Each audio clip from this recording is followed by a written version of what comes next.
So we recently uploaded this C Anemone project file for members to download and use in their own projects, but we had a lot of questions about how to render underwater scenes. So we thought we'd throw together a quick tutorial covering 4 easy things you can do to make better looking underwater renders. So let's start with number 1, which is to use underwater CoSticks. If you look at underwater footage, you'll often see this caustic light effect, where the water or waves refract the light and give us these interesting patterns. So replicating this effect in Cinema 4D is an easy way to make our underwater renders look a bit more interesting. And this can be achieved with the caustic photon system in Redshift that we can get by shining a light through a refractive surface like water to get something like this. But this can be a bit hard to art direct, and caustics in 3D are often super slow to render as well. So to make your life way easier, we've actually supplied 3 different underwater caustic texture patterns you can use in your own scenes. And all of these are animated, loop seamlessly, and also tile seamlessly as well, so they're super flexible. You can grab them from our Silhouettes and Gobos post on our website, where you can also watch a handy video about how to use them as well.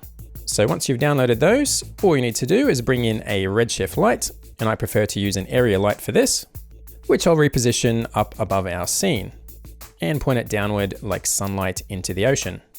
And I'll hide our anemones so we can see the ground plane. And if we grab our area light, we could pop our caustic pattern directly into the texture slot here, or for a bit more flexibility, we could set this up with the node graph instead by clicking Add Graph. And that'll create a new material connected to the light. So I'll open that up. And in the space here, let's drag in the first frame of the caustic image sequence we downloaded.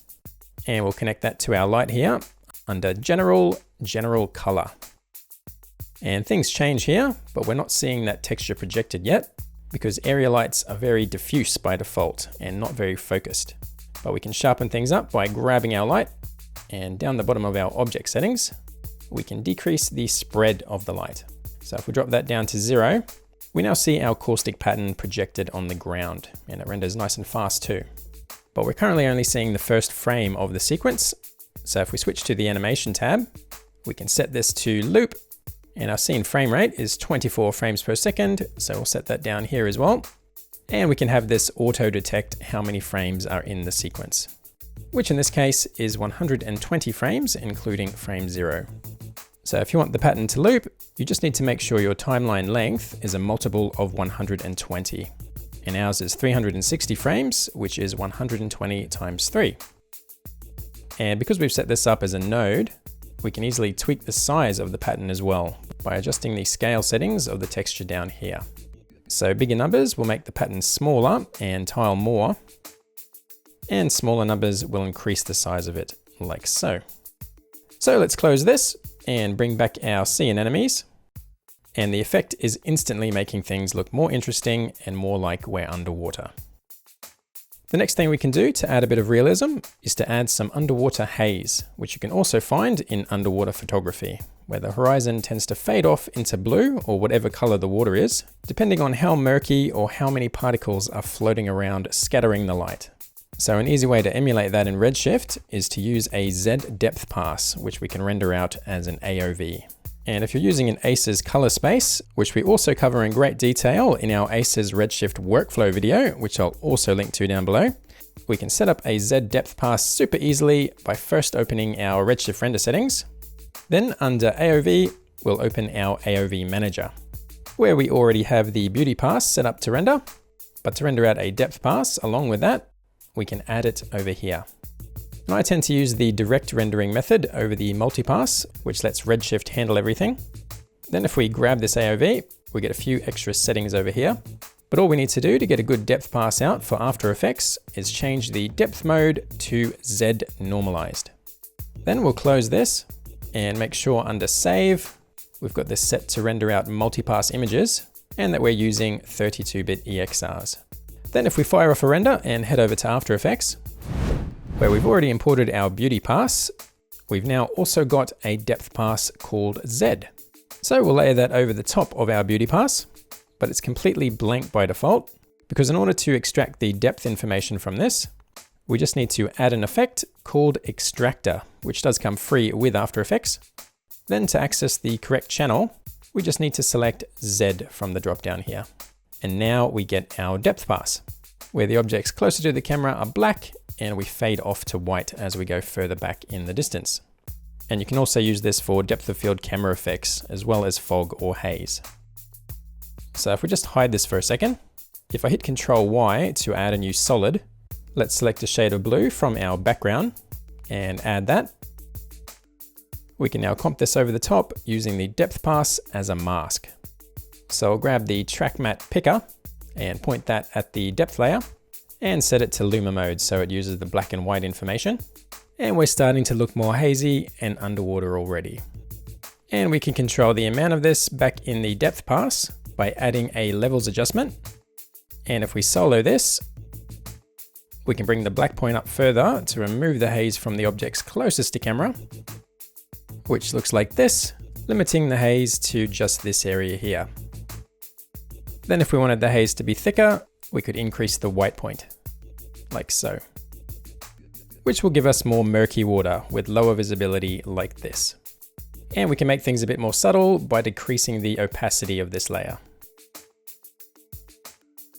So there, before and after, again, giving us a more underwater look.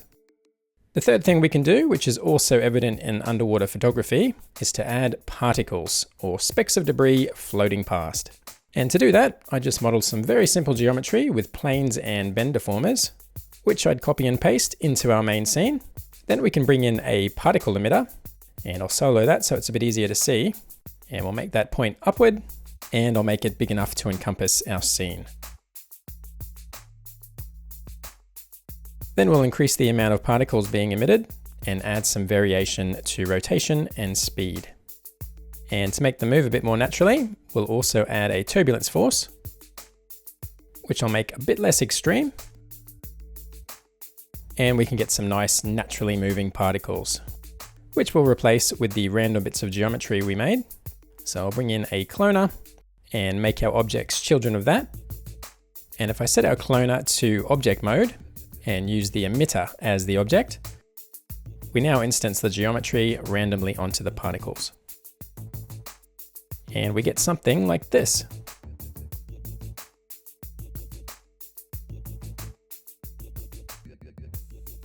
So you could throw any material onto these and render them out as part of the beauty pass, or you could render them separately and comp them in over everything in post, which is what I did in the example render.